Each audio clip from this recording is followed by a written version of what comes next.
Oi amores, tudo bem? No vídeo de hoje é um vídeo que eu acho muito necessário, que é pra falar de amamentação. Então pra começar, se inscrevam no canal, já deixa o like, me segue no Instagram, segue o João Guilherme, que ele também tem Instagram, e vamos lá!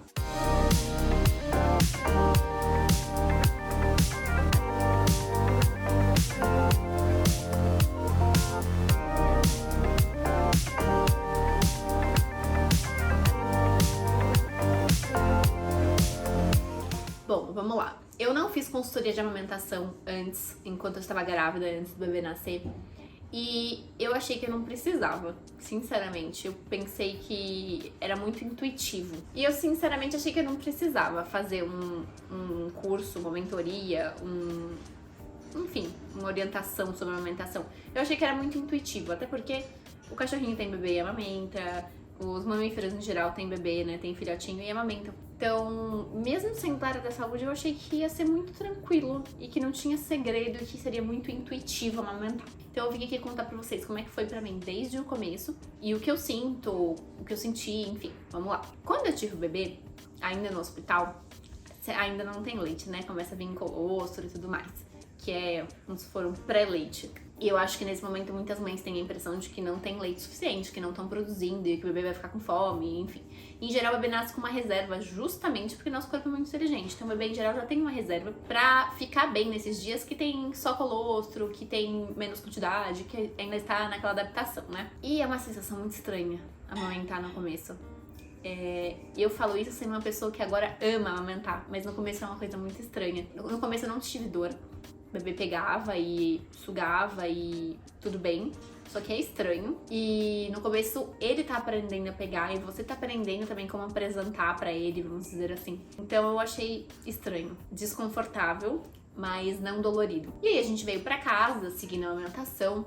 Ele mamava de 2 em 2 horas, 3 em 3 horas, a gente deixou sempre livre demanda. E quando eu cheguei em casa, comecei a ter a pojadura, que a gente fala que é a descida do leite. E o que acontece? Seu corpo manda uma quantidade absurda de leite, porque ele ainda não tá regulado, ele ainda não sabe quanto aquele bebezinho mama. Então começa a vir muito leite. E esse foi o momento que eu sofri muito, porque descia muito leite. Descia muito leite mesmo, de jorrar. E não é brincadeira. E doía muito, e meu peito ficava duro, e ficava quente, e eu não conseguia encostar. Depois o bico mesmo, né, você encostava, nossa, como doía, como era desconfortável, não era nem só na hora que ele mamava. E durante a pojadura, que é essa descida do leite, que o peito fica enorme e tudo mais, foi quando eu chamei uma consultora de amamentação. E, gente, quando eu falo jorrava mesmo, eu lembro que eu tava sentada aqui, quando a consultora chegou, eu esbarrei no meu peito, tipo, saiu um jato de leite. É uma coisa assim de outro mundo. E isso, imagina que meu peito ficava duro, desse tamanho, enorme. Eu encostava assim, doía e voava leite, vazava leite toda hora. E era uma loucura, né? Até a gente se adaptar. E quando o peito tá muito duro nesse começo, com muito leite nessa pojadura, o bebê também não consegue mamar direito, porque o mamilo não fica molinho. E ele não consegue sugar, principalmente porque ele é muito pequenininho ainda. Tinha todas essas coisas que eu não sabia. Fora a pega, que é uma outra coisa que a gente já conversa. Então o que eu tinha? Eu tinha que fazer ordenha mesmo. Tipo vaca, né, que faz ordenha, sabe? Tive que fazer ordenha pro meu mamilo ficar um pouco mais molinho, porque o peito tava muito cheio, e o bebê conseguir sugar. Senão fica muito difícil pro bebezinho que acabou de nascer sugar. Então eram coisas que eu não sabia.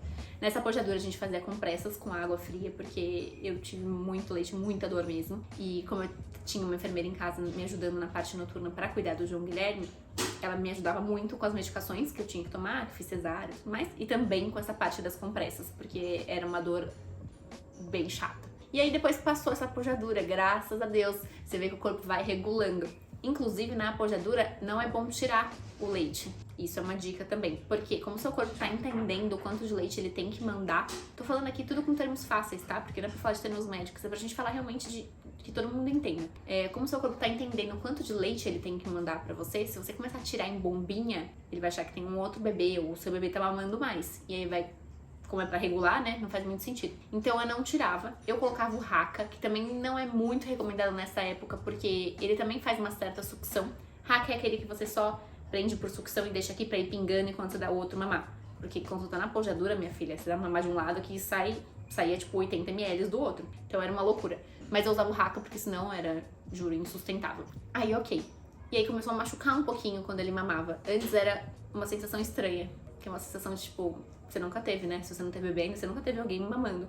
Então, assim, uma sensação bem estranha. E aí, depois começou a machucar um pouco. E eu sempre quis dar, mamar, amamentar e tudo mais. Bom, eu mamei até os 2 anos, então assim, minha mãe sempre gostou muito, então é uma coisa que eu queria muito, sabe? E aí começou a doer um pouquinho, e aí eu comecei a ver que a pega tava errada. Falam que menino, não sei se é verdade, é muito mais esganado na hora de mamar do que menina, mas ele virava e sugava de qualquer jeito e era uma loucura. O bebê tem que estar com o mamilo, o nariz na altura do seu mamilo, e aí ele tem que abrir um bocão, ele tem que abocanhar tudo, só que aí você pode ajudar com a mão, enfim, tem todas umas técnicas, gente, que no começo é muito válido. Hoje em dia, eu tô aqui andando, ele virou, pegou, mamou e tudo certo. Eu não sinto dor, não sinto desconforto. Eu amo amamentar. Mas no começo eu acho que é um pouco complicadinho, não é intuitivo. Eu acho que a gente precisa falar sobre isso. Porque eu mesma achei que não ia precisar de consultoria de amamentação. Achei que o bebê virava, mamava e vida que seguia, sabe? Então, isso eu acho que é muito importante deixar pra vocês. Como que estamos hoje em dia? Hoje em dia, assim, ele fez 1 mês, tá? Já tava de sucesso a amamentação. Estamos super bem. Eu amo dar de mamar, amo mesmo. Eu acho que é uma sensação muito mágica, muito gostoso. Você tá... o bebê sobrevive com um fluido corporal seu. Já pensou nisso? É um negócio que seu corpo produz e que é completo pro bebê. Eu acho isso mágico. E a sensação do peito esvaziar também é um alívio. Gente, acho que a mãe vai me entender. Tá lá de madrugada, né?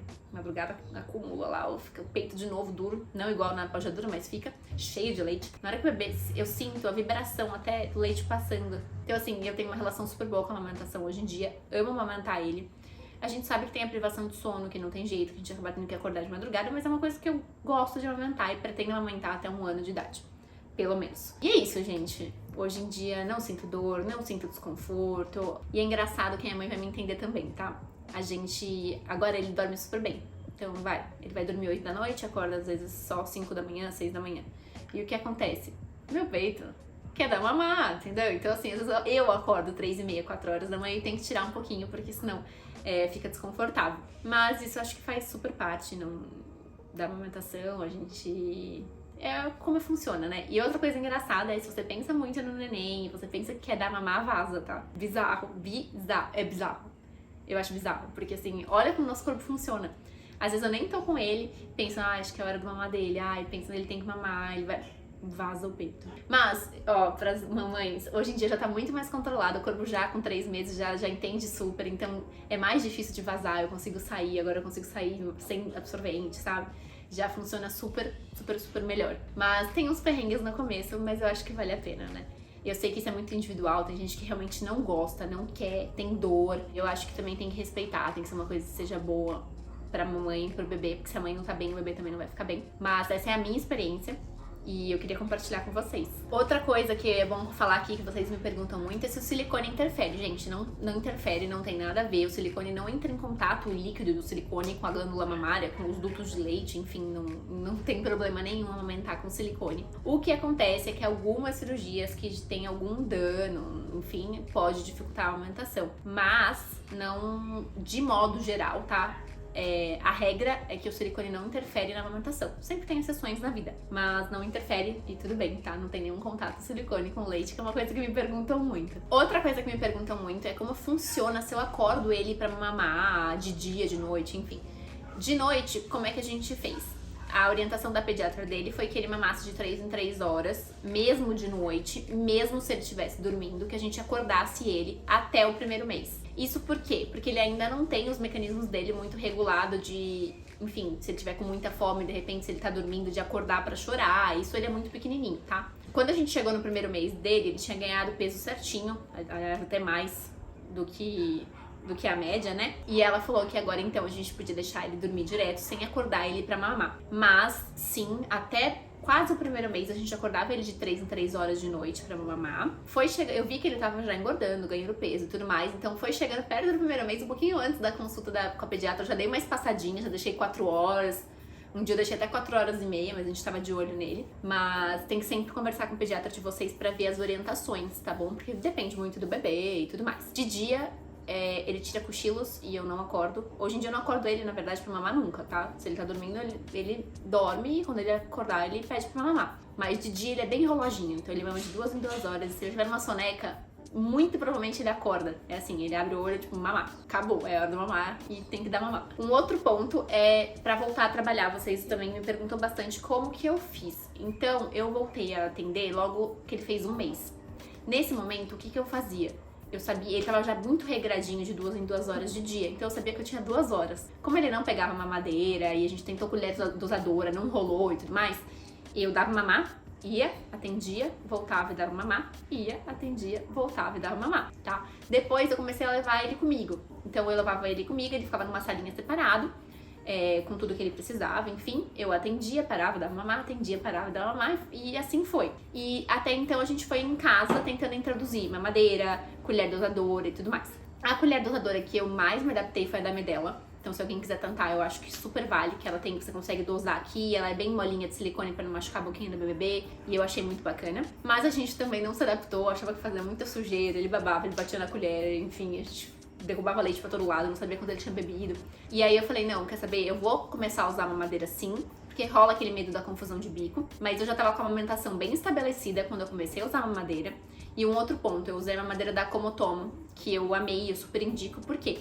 Ela tem vários bicos diferentes, e o bico que eu usei, que é até os 3 meses, que foi quando eu comecei a usar, na verdade, ele sai um fluxo de leite muito lento. Então era um fluxo de leite menor do que saía do meu peito. Então não tinha por que ele preferia a mamadeira, entendeu? Ele mamava muito mais leite, muito mais rápido no peito. Então eu comecei com essa mamadeira, e é que eu uso até hoje, que eu super indico. E agora a gente já trocou o bico, já tem um fluxo um pouquinho mais alto do que tinha, mas ele super se adaptou. Não foi de primeira, não foi de segunda, tá? Não foi de terceira, acho que foi na 4ª vez que a gente tentou.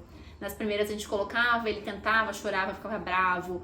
Enfim, na 4ª vez ele pegou, e agora eu sei que eu posso sair tranquila deixando o leite congelado, que ele vai ter o leitinho dele e eu consigo também trabalhar, ou se eu tiver algum problema atrasar, enfim. Então isso me deu muito mais liberdade. Ele acaba tomando 1 ou 2 TTs de mamadeira quase todo dia, não é sempre, tá? Porque agora eu voltei a trabalhar de vez, então eu voltei a trabalhar de segunda a sexta, salvo exceções, né? Mas num período reduzido também, porque eu não quero deixar meu filho crescer sem eu estar perto. Ah, outro ponto. Me falavam que dava muita fome e muita sede da mamar. Dá muita sede mesmo. E eu tive muita fome no final da gestação, então eu não achei que a amamentação foi tão, assim, muita fome, porque eu acho que eu tive mais fome no final da gestação, tá? Mas dá mais fome.